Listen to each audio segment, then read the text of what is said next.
नमस्कार दोस्तों, स्वागत है आप सभी का आपके अपने YouTube चैनल ड्रिल पे। चलिए दोस्तों, आज की क्लास को स्टार्ट करते हैं। वेरी मोस्ट इम्पोर्टेंट ये आज के प्रश्न हैं जो कि आपके वीडियो री एग्जाम में जिस प्रकार के जो है प्रश्न आपके पूछे जा सकते हैं उसी प्रकार के लेवल से यहाँ पे प्रश्न हमने रखे हुए हैं। तो चलिए 25 प्रश्न करते हैं जो कि आपकी वेरी मोस्ट इम्पोर्टेंट ये आज के प्रश्न होगी। तो दोस्तों वीडियो को बिना किसी स्किप के जो है आप वीडियो में अंत तक जरूर बने रहेगा। पहला प्रश्न आपसे पूछा गया है, उत्तर प्रदेश में पाए जाने वाले प्रमुख खनिज हैं। उत्तर प्रदेश में पाए जाने वाले प्रमुख खनिज कौन कौन से हैं? तो लाइम स्टोन एवं डोलोमाइट इसका बिल्कुल करेक्ट आंसर होगा। ऑप्शन नंबर बी इसका बिल्कुल करेक्ट आंसर है। डोलोमाइट कहाँ पाए जाते हैं? तो ये आपके उत्तर प्रदेश के सोनभद्र में पाए जाते हैं। सोनभद्र में पाए जाते हैं। तो ये कभी कभी आपसे पॉइंट पूछ लेता है।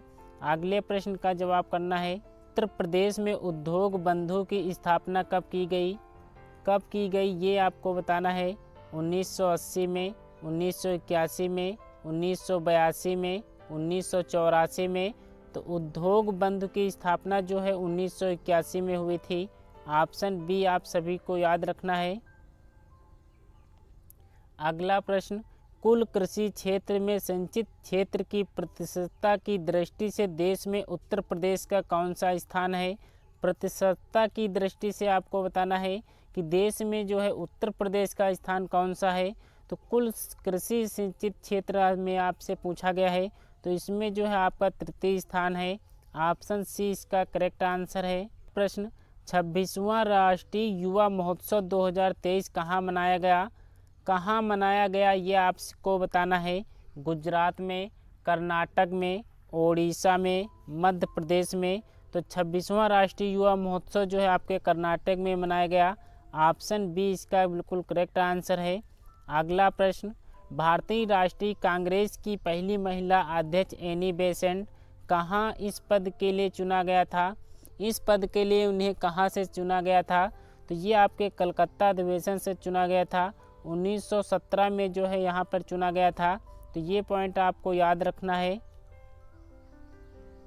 अगला प्रश्न, किसकी विफलता के बाद स्वराज पार्टी बनाई गई थी? किसकी विफलता के बाद स्वराज पार्टी बनाई गई थी? असहयोग आंदोलन, सविनय अवज्ञा आंदोलन, भारत छोड़ो आंदोलन, चंपारण सत्याग्रह। तो ये आपका ऑप्शन ए जो है असहयोग आंदोलन के कारण, विफलता के कारण जो है स्वराज पार्टी की स्थापना की गई थी, जो कि यह कब की गई थी? ये 1923 में की गई थी। प्रश्न आपको बताना है, निम्नलिखित में से कौन सा भारत के पूर्वी तट का एक मुख्य बंदरगाह पतन है? मुख्य बंदरगाह पतन एक कौन सा है? तो विशाखापट्टनम इसका बिल्कुल करेक्ट आंसर है। ऑप्शन बी इसका बिल्कुल करेक्ट आंसर है। दोस्तों वीडियो में अंत तक जरूर बने रहेगा। वेरी मोस्ट इम्पोर्टेंट ये आज के प्रश्न है। दोस्तों वीडियो पसंद आए तो एक लाइक जरूर कर देना। चैनल पर नए हैं तो चैनल को भी सब्सक्राइब कर बेल आइकन को जरूर प्रेस कर दीजिएगा, क्योंकि आने वाली वीडियो का नोटिफिकेशन आपको सबसे पहले मिल सके। अगले प्रश्न का जवाब कीजिए, सेल्यूलोज भित्ति किसके सिलों में पाई जाती है? किसके भित्ति में पाई जाती है? तो ऑप्शन नंबर डी पौधों के जो है सेलों में पाई जाती है। ऑप्शन डी इसका करेक्ट आंसर है। हरित क्रांति किस वर्ष आरंभ हुई थी? हरित क्रांति किस वर्ष आरंभ हुई थी? 1960 में, 1970 में, 1980 में, 1990 में। हरित क्रांति किस वर्ष आरंभ हुई थी? तो ये आपके 1960 में आरंभ हुई थी। ऑप्शन ए इसका बिल्कुल करेक्ट आंसर है। उत्तर प्रदेश के वर्तमान कृषि मंत्री कौन हैं? कृषि मंत्री कौन हैं? तो option number A Surya Pratap Shahi जो है उत्तर प्रदेश के वर्तमान कृषि मंत्री हैं। ऑप्शन ए इसका बिल्कुल करेक्ट आंसर है। निम्नलिखित में से काल क्रमानुसार व्यवस्थित करना है। दिए गए इसमें से सही जवाब कौन सा होगा? तो दांडी यात्रा जो है आपका 1930 में हुआ था। साइमन कमीशन जो है आपका 1927 में हुआ था। पूना समझौता जो है आपका कब हुआ था? तो ये आपका 1932 में हुआ था।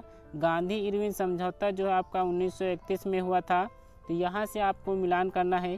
तो साइमन कमीशन यानी सेकंड जो है पहला होगा, सेकंड जो है पहला होगा।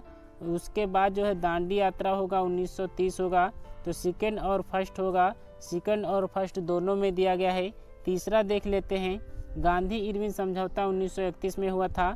यानी सेकेंड, फर्स्ट और फोर्थ जो है होगा, तो सेकेंड, फर्स्ट, फोर्थ जो है ऑप्शन बी में है, तो ऑप्शन बी इसका करेक्ट आंसर है। आपसे अगर ये पूछा जाएगा कि पूना समझौता किनके जो है अध्यक्षता में हुआ था, तो ये जो है डॉक्टर भीमराव अंबेडकर और महात्मा गांधी के बीच में हुआ था, तो ये पॉइंट आपको याद रखना है। अगले प्रश्न पर आते हैं। राष्ट्रपति द्वारा संसद के दोनों सदनों के लिए कुल कितने सदस्यों को नामित किया जा सकता है? कुल कितने सदस्यों को नामित किया जा सकता है? तो ऑप्शन डी 14 सदस्यों को नामित किया जा सकता है। अगले प्रश्न पर आते हैं। भारत और पाकिस्तान के बीच शिमला संधि पर किस वर्ष हस्ताक्षर हुए थे? किस वर्ष हस्ताक्षर हुए थे ये आपको बताना है। तो इस प्रश्न का जवाब जो होगा ऑप्शन नंबर ए होगा। शिमला समझौते पर हस्ताक्षर जो 1972 में किए गए थे। अगले प्रश्न पर आते हैं। वैदिक लोगों द्वारा किस धातु का प्रयोग सबसे पहले किया गया? वैदिक लोगों द्वारा पूछा गया है किस धातु का प्रयोग पहले किया गया था? तो तांबा का किया गया था। ऑप्शन डी इसका बिल्कुल करेक्ट आंसर है। अंग्रेजों ने निम्नलिखित स्थानों पर जिस क्रम में अपने व्यापार केंद्र स्थापित किए उनका सही क्रमानुसार बताना है। कौन सा सही क्रमानुसार दिया गया है? तो ऑप्शन नंबर सी जो है सबसे पहले सूरत में किया था, फिर मद्रास में, बम्बई में, कलकत्ता में, तो ऑप्शन सी इसका करेक्ट आंसर है। अगला प्रश्न। राजा रवि वर्मा किससे संबंधित हैं? संगीत से, चित्रकार से, नृत्य से, चलचित्र से। Raja Ravi Varma very most important ये प्रश्न है। 1 से 2 प्रश्न आपके यहाँ से जरूर पूछे जाएंगे।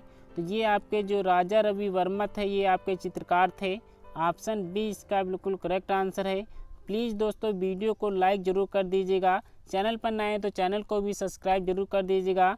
अगले प्रश्न पर आते हैं।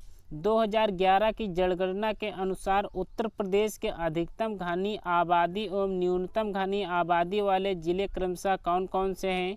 17 का जवाब करना है। तो घनी आबादी और न्यूनतम घनी आबादी वाले जिले आपसे पूछा गया है, तो गाजियाबाद तथा ललितपुर इसका बिल्कुल करेक्ट आंसर होगा। अगला प्रश्न। राज्य समूह जिनसे मणिपुर की सीमाएं लगी हुई हैं, मणिपुर राज्य की सीमाएं किसके साथ लगती हैं? तो नागालैंड, असम और मिजोरम की सीमाएं जो है आपके मणिपुर राज्य से लगती हैं, तो ऑप्शन सी आपका करेक्ट आंसर है। अगला प्रश्न। निम्नलिखित में से किसका संश्लेषण यकृत के द्वारा किया जा सकता है? तो विटामिन के जो है इसका यकृत के द्वारा विश्लेषण किया जा सकता है। ऑप्शन डी इसका बिल्कुल करेक्ट आंसर है।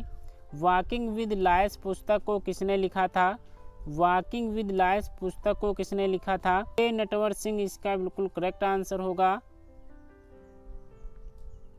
अगला प्रश्न।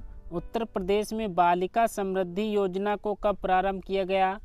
बालिका समृद्धि योजना को कब प्रारंभ किया गया था? तो 2 अक्टूबर 1997 में प्रारंभ किया गया था। ऑप्शन सी इसका बिल्कुल करेक्ट आंसर है। मुख्य आयरन और स्टील उद्योग किस पठार में स्थित है? किस पठार में स्थित है ये आपको बताना है। कौन सा इसका सही जवाब होगा? तो छोटा नागपुर इसका बिल्कुल करेक्ट आंसर है। अगले प्रश्न पर का जवाब करना है। गैल्वेनोमीटर के द्वारा पता लगाया जा सकता है, किसका पता लगाया जा सकता है? तो ये आपका धारा का पता लगाया जा सकता है। ऑप्शन सी इसका बिल्कुल करेक्ट आंसर है। किस स्वतंत्रता सेनानी ने महात्मा गांधी को पहली बार राष्ट्रपिता कहकर संबोधित किया था? जवाहरलाल नेहरू, सुभाष चंद्र बोस, सरोजिनी नायडू, चंद्रशेखर आज़ाद। सबसे पहली बार राष्ट्रपिता कहकर संबोधित किसने किया था? तो सुभाष चंद्र बोस इसका बिल्कुल करेक्ट आंसर है। ग्रीन हाउस प्रभाव में कौन सी गैस सर्वाधिक भाग देती है? तो ये आपकी पानी की वाष्प जो है सर्वाधिक भाग देती है। दोस्तों आज हमने टॉप 25 प्रश्न किए हैं जो कि डेली के तरह करते हैं, जो कि आपके वेरी मोस्ट इम्पोर्टेंट प्रश्नों की सीरीज यहाँ पर हम लेकर आते हैं। कुछ चुने हुए प्रश्नों को यहाँ पर हम कराते हैं जो कि आपके वीडियो एग्जाम में जिस प्रकार के आपका लेवल रखा गया है 2018 के प्रश्नों को हम देखते हुए उसी प्रकार के प्रश्न आपको यहाँ पर हम डेली सॉल्व कराते हैं। तो दोस्तों यहाँ पर जो है आपका जीके का जो पोर्शन रहने वाला है 50 क्वेश्चन का रहने वाला है। यहाँ से आपको जो है 40 से 42 प्रश्न आपको हर हाल में करना होगा, तभी आपका जो है सिलेक्शन यहाँ पर हो पाएगा। तो मेरी कोशिश रहती है कि जितने भी प्रीवियस ईयर में पूछे गए प्रश्न हैं उनको सबसे पहले आपको कराने की कोशिश करता हूँ। तो दोस्तों हमारे साथ आप सभी लोग अपना साथ ज़रूर बने रखिएगा। तो चलिए दोस्तों, आज की क्लास को हम यहीं पे विराम देते हैं। मिलते हैं नेक्स्ट वीडियो में, तब तक के लिए अपना ख्याल रखिएगा। जय हिंद, जय भारत।